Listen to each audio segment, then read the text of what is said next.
वंदे मातरम। प्यारे दोस्तों, आज की क्लास में हम 11 जनवरी के करंट अफेयर्स को रिवाइज करने वाले हैं और इस क्लास की पीडीएफ प्राप्त करने के लिए आप डिस्क्रिप्शन में दिए लिंक से जुड़ सकते हैं। और आज की क्लास आपके लिए करंट की दृष्टि से इम्पोर्टेंट रहने वाली है।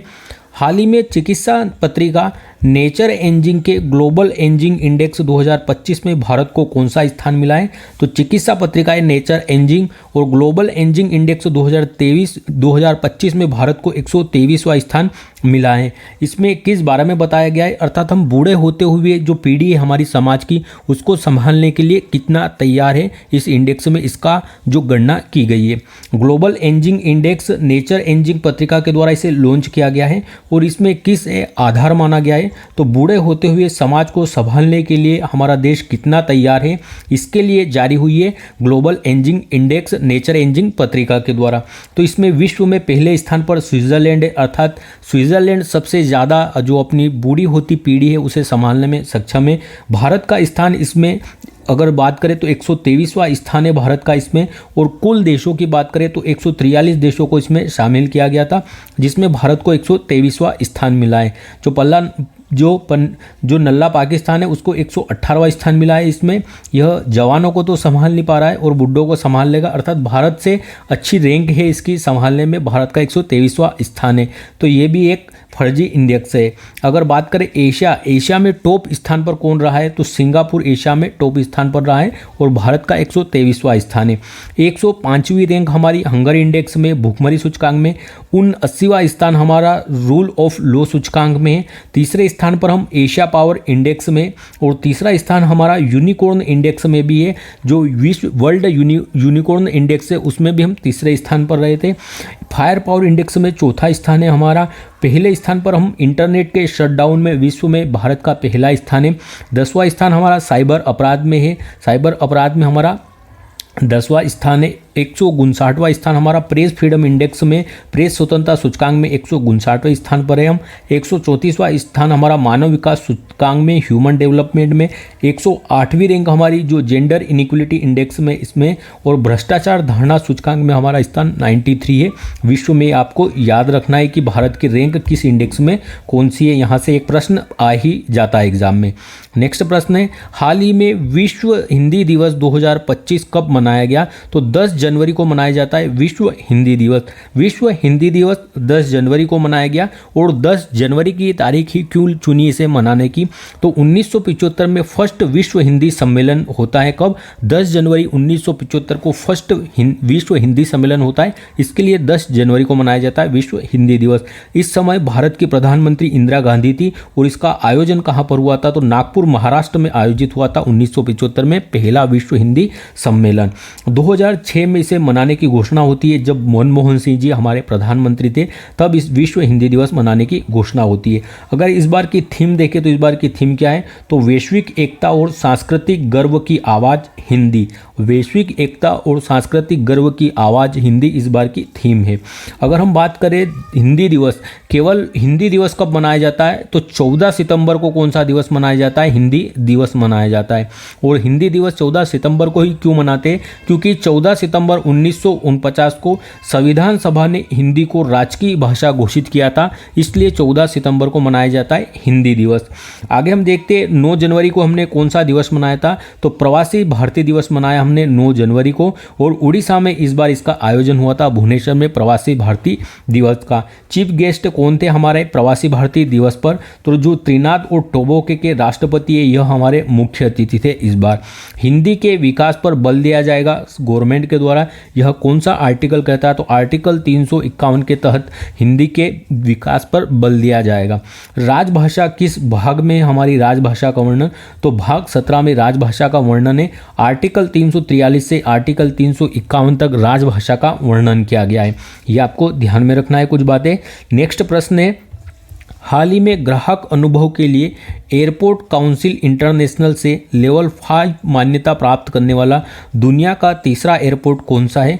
तो एयरपोर्ट काउंसिल के द्वारा यह मान्यता दी गई है, 5 रेटिंग दी गई है और ग्राहक अनुभव के आधार पर दी गई है। तो यह स्थान भारत में पहला एयरपोर्ट बना है मुंबई, और विश्व दुनिया का तीसरा एयरपोर्ट बना है। तो कौन सा है? छत्रपति शिवाजी महाराज एयरपोर्ट है जो कि मुंबई का है, और ग्राहक अनुभव के आधार पर इसे लेवल 5 की जो रेटिंग रेटिंग प्राप्त हुई है और सर्वश्रेष्ठ रेटिंग है यह लेवल 5 और यह छत्रपति शिवाजी महाराज एयरपोर्ट को मिली है, मुंबई में है यह।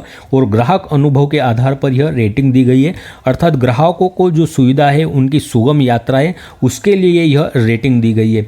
भारत का पहला एयरपोर्ट बना है यह छत्रपति शिवाजी महाराज एयरपोर्ट। कुछ महत्वपूर्ण एयरपोर्ट देख लेते हैं हम। संत तुकाराम एयरपोर्ट कहाँ पर है? पुणे में। लाल बहादुर शास्त्री एयरपोर्ट बनारस में। चौधरी चरण सिंह एयरपोर्ट लखनऊ में। शहीद भगत सिंह एयरपोर्ट चंडीगढ़ में। वीर सावरकर एयरपोर्ट विजयपुरम में, अर्थात जो श्री विजयपुरम में जो पोर्ट ब्लेयर है उसका नाम अब श्री विजयपुरम हो चुका है। सुभाष चंद्र बोस एयरपोर्ट कोलकाता में और यहीं पर सुभाष चंद्र बोस एयरपोर्ट पर ही उड़ान योजना के तहत पहला उड़ान कैफे खोला गया है, ताकि जो सस्ते दाम पर यहाँ पर नाश्ता और पानी प्राप्त हो सके जो यात्री है उन्हें। मोहन पर्रिकर एयरपोर्ट कहाँ पर है? गोवा में मनोहर पर्रिकर एयरपोर्ट। और जेवर एयरपोर्ट कहाँ पर है? नोएडा में जेवर एयरपोर्ट। तो ये एयरपोर्ट है कुछ आपको ध्यान में रखने। नेक्स्ट प्रश्न है, हाल ही में लेबनान का नया राष्ट्रपति किसे चुना गया है? तो लेबनान आपको पता है कि इजराइल के ऊपर देश स्थित है, लेबनान जो भूमध्य सागर से भी सीमा बनाता है। तो जोसेफ ओन लेबनान के राष्ट्रपति बने। लेबनान इसकी राजधानी बेरूत है और भूमध्य सागर से सीमा बनाने वाला देश है यह। यहाँ के राष्ट्रपति जोसेफ ओन लेबनान के राष्ट्रपति बने। और जो सशक्त सेना है यहाँ की, इसके जनरल है जोसेफ ओन, जो कि यहाँ के राष्ट्रपति बने। यहाँ लेबनान का एक संगठन है जिसका आपने नाम सुना होगा, जो इजराइल पर अटैक करता रहता है, जो हिजबुल्लाह संगठन है। ये कहाँ का है? लेबनान का है। और अभी लेबनान में ही पेजर विस्फोट की घटना हुई थी कुछ समय पहले। इजराइल ने यहाँ पर यह धमाका किया था। जो लेबनान के हिजबुल्लाह संगठन के जो लोग हैं जो पेजर का यूज़ करते हैं, इनमें इजराइल के द्वारा विस्फोट कराया गया था और भारी मात्रा में इनकी जो मृत्यु हुई थी और यहाँ पर जो घायल हुए थे इनके हिजबुल्लाह संगठन के जो व्यक्ति है। 6 वर्ष का कार्यकाल होने वाला है इनका। और फ्रांस का उपनिवेश रहा है लेबनान। नेशनल असेंबली यहाँ की संसद को कहा जाता है और 128 मेंबर होते हैं इसकी यहाँ पर संसद में। स्ट्राम्बोली अगर बात करें तो ये भूमध्य सागर का प्रकाश स्तंभ कहलाता है। कौन सा? जो स्ट्राम्बोली ज्वालामुखी है। और भूमध्य सागर की कुंजी किसे कहा जाता है? तो जो जिब्राल्टर जल संधि है उसे भूमध्य सागर की जल या प्रवेश का द्वार किसे कहा जाता है? तो भूमध्य सागर का प्रवेश द्वार जो जिब्राल्टर जल संधि है उसे कहा जाता है। नेक्स्ट प्रश्न है, हाल ही में जबरदस्ती धर्मांतरण विरोधी कानून किसने 46 साल के बाद फिर से लागू किया है? तो जबरदस्ती धर्मांतरण के विरुद्ध कानून किसने लागू किया है अभी 46 वर्षों बाद वापिस? तो अरुणाचल प्रदेश के द्वारा इसे लागू किया गया है। अगर हम बात करें कि हमारे धर्मांतरण जो हमारे अंतःकरण की स्वतंत्रता है, हमें किस धर्म का पालन करना है, तो यह संविधान का जो हमारा आर्टिकल 25 है यह अंतःकरण की स्वतंत्रता प्रदान करता है। अर्थात कोई भी व्यक्ति है वह किसी भी धर्म का अनुसरण कर सकता है अपनी अंतःकरण अपने मन की आवाज़ के अनुसार। कोई भी धर्म है वह चाहे तो किसी भी धर्म को नहीं मान सकता है, वो किसी भी धर्म का नहीं होगा। अगर वो चाहता है तो वह किसी भी धर्म का प्रचार कर सकता है और वह किसी भी धर्म में परिवर्तित हो सकता है अपनी स्वेच्छा से, लेकिन ये ज़बरदस्ती नहीं होना चाहिए। अगर वो अपनी स्वेच्छा से अपने अंतर्मन की आवाज़ पर अंतःकरण की स्वतंत्रता है कि वह किसी भी धर्म को मान सकता है, प्रचार कर सकता है किसी भी धर्म का, और वह किसी भी धर्म को नहीं भी मान सकता है। तो अगर वो स्वेच्छा से धर्म परिवर्तित करता है तो इसकी अनुमति आर्टिकल 25 देता है। लेकिन अगर ज़बरदस्ती धर्मांतरण कराया जाता है तो उसके लिए यह अपराध माना जाएगा। अगर ज़बरदस्ती धर्मांतरण होता है तो उसे अपराध की श्रेणी में माना जाता है। और जो अरुणाचल प्रदेश है इसने अपने यहाँ 1978 में एक्ट पारित किया था ज़बरदस्ती धर्मांतरण को रोकने के लिए, और बाद में इसे प्रतिबंधित कर दिया था। पुनः 46 वर्षों के बाद इसे लागू किया गया है। तो 46 साल बाद पुनः लागू किया है अरुणाचल प्रदेश ने जो जबरदस्ती धर्मांतरण कानून है इसे। यहाँ के सीएम वर्तमान में कौन है? तो पेमा खांडू जी यहाँ के सीएम है। और इसमें कितनी सजा का प्रावधान है? तो 2 साल इसमें सजा का प्रावधान है, साथ ही 10,000 रुपये तक का जुर्माना भी इसमें लगाया जा सकता है।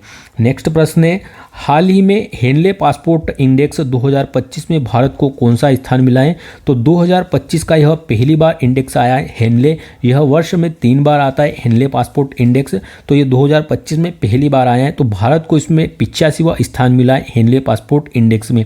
अर्थात भारत का जो पासपोर्ट है यह कितना पावरफुल है, कितने देशों में भारत के जो नागरिक है बिना वीज़ा के, अगर उनके पास पासपोर्ट है तो बिना वीज़ा के वह विजिट कर सकते उन देशों की। तो इस आधार आधार पर 85वां स्थान मिला है भारत को। हेनले पासपोर्ट इंडेक्स 2025 किस देश का पासपोर्ट कितना शक्तिशाली है इसमें देखा जाता है, तो विश्व में पहले स्थान पर सिंगापुर है, अर्थात जो सिंगापुर के नागरिक है बिना वीज़ा के सर्वाधिक देशों में जा सकते हैं, केवल जो सिंगापुर है उसके पासपोर्ट के आधार पर। भारत का स्थान इसमें 85वां 85वां स्थान है भारत का। पिछली बार भारत का 80वां स्थान था इसमें, और भारत का अभी इस बार 85वां स्थान है हेनले पासपोर्ट इंडेक्स में। बिना वीज़ा के 57 देशों की मान्यता प्राप्त है, अर्थात 57 देशों की यात्रा कर सकते हैं जो भारतीय नागरिक है बिना वीज़ा के, जो भारतीय पासपोर्ट के आधार पर। अगर बात करें इसमें लास्ट रैंक पर कौन है सबसे पीछे, तो अफगानिस्तान का सबसे पीछे सबसे नीचे स्थान है, 106वें स्थान पर है। और पाकिस्तान का जो नीचे से चौथा स्थान है तो 103वें स्थान पर पाकिस्तान नल्ला है। इनको कौन ही बुलाएगा अपने यहाँ, पाकिस्तान जैसे देशों के नल्ला के देशों के नागरिकों को।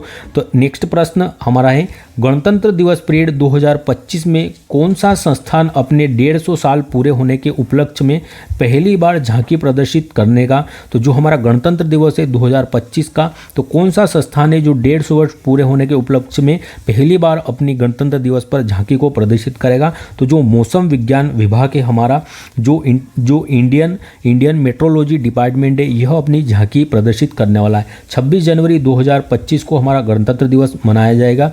इसके लिए हमने चीफ गेस्ट के रूप में किसे बुलाया है, तो जो सुबियांतो है, प्रबोवो सुबियांतो, इंडोनेशिया के वर्तमान राष्ट्रपति, इन्हें इनवाइट किया गया है।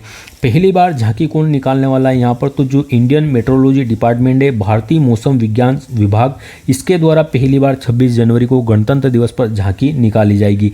इसकी स्थापना कब होती है भारतीय मौसम विज्ञान विभाग की, तो 15 जनवरी 1875 को इसकी स्थापना होती है, और इसके 15 जनवरी को 150 साल पूर्ण हो रहे हैं। इसके उपलक्ष्य में यह अपनी पहली बार झांकी प्रदर्शित करेगा गणतंत्र दिवस पर। इसका हेडक्वार्टर कहाँ पर है, तो दिल्ली में इसका हेडक्वार्टर है, और यह पृथ्वी विज्ञान मंत्रालय के अंतर्गत आता है भारतीय मौसम विज्ञान विभाग। इसके वर्तमान में डीजी कौन है, डायरेक्टर जनरल, तो मृत्युंजय महापात्रा वर्तमान में इसके डायरेक्टर जनरल है। और हमारे इस बार का हमारा स्वतंत्र गणतंत्र दिवस है, इसकी थीम क्या रखी गई है, तो स्वर्णिम भारत और विरासत और विकास, स्वर्णिम भारत विरासत और विकास इस बार की थीम रखी गई है। अगर संथानम समिति की बात करें तो इसके आधार पर किस आयोग का गठन होता है, तो जो सतर्कता आयोग के सीवीसी, इसका गठन होता है संथानम समिति की अनुशंसा पर। यह भी आपको ध्यान रखना है। हमने जो हमारे मूल कर्तव्य है, हमने मूल कर्तव्य संविधान में किस समिति की अनुशंसा पर जोड़े थे, तो किस स्वर्ण सिंह, जो सरदार स्वर्ण सिंह समिति थी, इसके अनुशंसा पर हमने भारत में मौलिक कर्तव्य जोड़े गए थे। और 10 मौलिक कर्तव्यों को जोड़ा गया था 42वें कॉन्स्टिट्यूशन अमेंडमेंट द्वारा, और 86वें कॉन्स्टिट्यूशन अमेंडमेंट के द्वारा हमने 11वां जो मौलिक कर्तव्य है हमारा, यह जोड़ा था बाद में। ये चीज़ें भी आपको ध्यान में रखनी है। और जो पंचायती राज है, त्रिस्तरीय पंचायती राज किस समिति की अनुशंसा पर हमने लागू किया है, तो बलवंत राय मेहता समिति की अनुशंसा पर हमने त्रिस्तरीय पंचायत व्यवस्था को लागू किया था। नेक्स्ट प्रश्न है, हाल ही में भारतीय सेना में प्रोजेक्ट P75 के तहत शामिल छठी और अंतिम अत्याधुनिक स्कॉर्पियन श्रेणी की पनडुब्बी कौन सी है, तो प्रोजेक्ट 75 के द्वारा इसके निर्मित की गई है, और यह छठी और अंतिम अत्याधुनिक स्कॉर्पियन श्रेणी की पनडुब्बी है वागशीर। इसे भारतीय नौसेना में शामिल कर लिया गया है। P75 प्रोजेक्ट के तहत इसका निर्माण मझगांव डाक लिमिटेड में हुआ है, जो कि मुंबई में है, और यह छठी स्कॉर्पियन पनडुब्बी है स्कॉर्पियन श्रेणी की, अर्थात ये डीजल संचालित पनडुब्बी है स्कॉर्पियन पनडुब्बी। इसके पहले हमने 5 पनडुब्बियाँ कौन कौन सी प्राप्त कर ली है, इसमें कुल प्रोजेक्ट 75 के P75 के तहत हमने कुल 6 पनडुब्बियों का निर्माण किया है, और यह डीजल संचालित है। जो यूरेनियम संचालित, जो परमाणु संचालित पनडुब्बियाँ होती है, इन्हें बार जो ऊपर है, जो सतह है समुद्र की, वहाँ नहीं आना पड़ता है, और जो डीजल संचालित होते हैं इन्हें यहाँ पर सतह पर आना पड़ता है। तो जो 6 पनडुब्बियाँ, जिसमें पहली पनडुब्बी कौन सी भारत ने शामिल की थी अपनी नौसेना में, तो INS कलवरी, दूसरी थी INS खांडेरी, तीसरी पनडुब्बी INS करंज, चौथी INS वेला, 5वीं INS वागीर, और छठी INS वागशीर को अभी शामिल कर लिया गया। और यह स्कॉर्पियन श्रेणी की छठी और अंतिम पनडुब्बी है जो भारतीय नौसेना में शामिल की गई है। और भारत और फ्रांस के द्वारा संयुक्त रूप से इसका निर्माण किया गया है। जो छठी पनडुब्बी है INS वागसीर। तो कलवरी, खांडेरी, करंज, वेला, वागीर और वागसीर, इन 6 पनडुब्बियों का निर्माण हुआ है प्रोजेक्ट P75 के तहत, और भारत और फ्रांस ने मिलकर इनका निर्माण किया है। स्वदेशी परमाणु पनडुब्बी कौन सी है हमारी? तो पहली स्वदेशी परमाणु पनडुब्बी हमारी INS अरीघात थी, और सेकेंड परमाणु पनडुब्बी हमारी जो वह स्वदेशी है वह INS अरिहंत है। INS अरिहंत और दूसरी अरीघात है। INS अरीघात हमारी दूसरी परमाणु पनडुब्बी है। अभी हाल ही में हमने सर्वेक्षण पोत कौन सा लॉन्च किया है? तो INS संध्याक, पहला सर्वेक्षण पोत कौन सा था हमारा? तो INS संध्याक हमारा पहला सर्वेक्षण पोत था। और INS निर्देशक, दूसरा सर्वेक्षण पोत हमने कौन सा लॉन्च किया है? तो INS निर्देशक हमने दूसरा सर्वेक्षण पोत लॉन्च किया है अभी हाल ही में। और मैत्री 2 मिशन के तहत भारत अंटार्कटिका में अपना मिशन कब तक स्थापित करने वाला है? तो 2029 तक मैत्री 2 मिशन के तहत भारत अंटार्कटिका में अपना स्टेशन स्थापित करेगा। यहाँ भारत के अभी वर्तमान में 3 स्टेशन है, तो मैत्री 1 की जगह अब मैत्री 2 मिशन भेजा जाएगा और 2029 तक यहाँ पर स्थापित करेगा भारत। नेक्स्ट प्रश्न है, हाल ही में महाकुंभ मेला बीमा किसने लॉन्च किया है?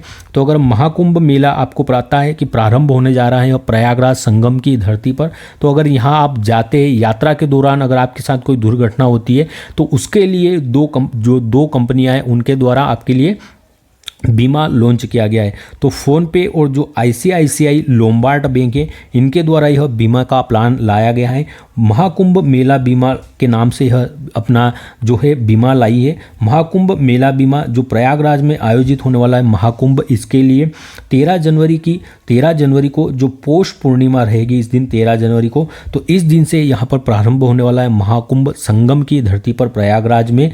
और पौष पूर्णिमा को पहला दिन स्टार्ट होगा, इसी दिन जो पहला शाही स्नान भी होना है। और 26 फरवरी तक यह जो महाकुंभ है यह चलने वाला है। तो 13 जनवरी से 26 फरवरी तक यह महाकुंभ चलेगा। अगर यहाँ पर आप जाते हैं और इसके लिए एक बीमा योजना लॉन्च की गई है, अगर आप यहाँ पर जाते हैं और तो यहाँ पर अगर व्यापक और सस्ता बीमा कवर किया जाएगा आपके लिए। अगर आप यहाँ जाते हैं तो संभावना है कि इतनी भीड़, यह विश्व का सबसे बड़ा जो धार्मिक समागम है वह होने वाला है, तो यहाँ पर काफ़ी भीड़ रहेगी। तो अगर आपके साथ कोई दुर्घटना होती है, इसके लिए फ़ोनपे और जो ICICI लोम्बार्ड बैंक है इसने व्यापक और सस्ता बीमा आपके लिए लॉन्च किया है, जो भी इसे लेना चाहे। अगर आप ट्रेन या बस से यात्रा करते हैं, इसके बीमे में किन किन क्षेत्रों को कवर किया गया है, किन किन बातों को कवर किया गया है। तो जो ट्रेन या बस से अगर आप यात्रा करते हुए इस महाकुंभ के लिए जाते हैं और अगर आपकी इस महाकुंभ में किसी दुर्घटना में डेथ हो जाती है तो 1 लाख रुपए तक का बीमा दिया जाएगा फ़ोनपे और ICICI लोम्बार्ड के द्वारा। और इसके लिए इसकी जो बीमा की राशि प्रीमियम कितना रखा गया है, तो अगर आप 59 रुपये का 59 रुपये का प्रीमियम लेते हैं इसका, तो अगर आप यहाँ पर यात्रा करते हैं ट्रेन से या बस से और कोई दुर्घटना होती है आपके साथ, तो इसमें 1 लाख रुपए बीमा कवर किया गया है। और अगर आप हॉस्पिटल में एडमिट होते हैं, हॉस्पिटलाइज होते हैं अगर, तो 50,000 रुपये देगा जो आपको इस बीमे के अंदर। और अगर आप उड़ान, अगर आप या तो बस से जा रहे हैं, ट्रेन से जा रहे हैं, फिर अगर एरोप्लेन से जा रहे हैं तो उसके लिए क्या आपको एरोप्लेन वालों को भी कवर किया गया है? तो हाँ, अगर आप घरेलू उड़ान के तहत अर्थात भारत के अंदर जो घरेलू उड़ान है, अगर आप घरेलू उड़ान से जाते हैं तो आपको 99 रुपये का प्रीमियम पे करना होगा। और इसमें भी यही डेथ होने पर 1 लाख रुपए और हॉस्पिटल में एडमिट होने पर 50,000 रुपये की राशि दी जाएगी। तो ये आपको ध्यान रखना है किस किस ने प्रारंभ किया है, तो फ़ोनपे और जो ICICI लोम्बार्ड बैंक है इसके द्वारा। अगर यात्रा रद्द होती है तो इसमें भी आपको जो है बीमे की राशि मिलेगी। अगर आपकी यात्रा रद्द होती है या आपकी फ़्लाइट छूट जाती है, आपकी बस छूट जाती है, तो उसमें भी 5,000 रुपये का जो बीमा कवर करने की घोषणा की है इसने यात्रा रद्द होने पर। अभी हाल ही में कुंभवाणी चैनल आकाशवाणी पर प्रारंभ किया गया है, प्रयागराज से इसका उद्घाटन किया है जो हम यहाँ के CM है योगी जी उनके द्वारा। और FM जो फ्रीक्वेंसी मॉड्यूल है 103.5 103.5 जो फ्रीक्वेंसी रेडियो है, इस पर यह जो कुंभवाणी चैनल है इसे प्रारंभ किया गया है आकाशवाणी में। और FM का फुल फॉर्म क्या होता है, तो फ्रीक्वेंसी मॉड्यूल इसका फुल फॉर्म होता है, आपको ध्यान रखना है। नेक्स्ट प्रश्न है अंतिम हमारा, हाल ही में पुलिस और सेना भर्ती प्रशिक्षण के लिए पार्थ योजना किसने लॉन्च की है? तो पार्थ योजना मध्य प्रदेश सरकार के द्वारा लॉन्च की गई है। भाई साहब, इनको भर्ती तो निकालना लिए और प्रशिक्षण देने के लिए, अगर आप पुलिस में जाना चाहते हैं, सेना में जाना चाहते हैं, तो आपके लिए इन्होंने प्रशिक्षण के लिए पार्थ योजना निकाली है। इन्होंने जो योजना निकाली है उसके तहत आपको यहाँ पर जो लिखित परीक्षा होती है, जो आपकी एग्ज़ाम होता है रिटर्न, और जो आपका अगर फिजिकल भी होता है, उसके लिए यह तैयारी करवाएंगे पार्थ योजना के तहत मध्य प्रदेश सरकार। तो कोई वैकेंसी तो इनको निकालनी नहीं है। वनडे की एग्ज़ाम यहाँ पर पटवारी, एमपी पुलिस, एसआई की एग्ज़ाम पता नहीं कितने साल बीत गए होने को, तो यह वैकेंसी निकालने का कार्य तो नहीं करवा रहे, लेकिन तैयारी जरूर करवाएंगे, तैयारी करवा रहे। तो वैकेंसी कौन निकालेगा अगर ये भी तैयारी करवाने लगे तो? मध्य प्रदेश के सीएम वर्तमान में मोहन यादव जी है, और यहाँ पर एक पार्थ योजना लॉन्च की गई है, जिसके तहत अगर आप पुलिस या सेना में जाना चाहते हैं, पुलिस या सेना में भर्ती होना चाहते हैं, तो इसकी परीक्षा के लिए आपको लिखित जो रिटर्न एग्जाम है और जो फिजिकल टेस्ट है, इसके लिए तैयारी कराई जाएगी। तो पार्थ प्रशिक्षण योजना प्रारंभ की है मध्य प्रदेश सरकार के द्वारा। लोकपथ ऐप भी किसने लॉन्च किया था? लोकपथ ऐप भी अभी थोड़े दिन पहले तो यह एमपी ने लॉन्च किया था।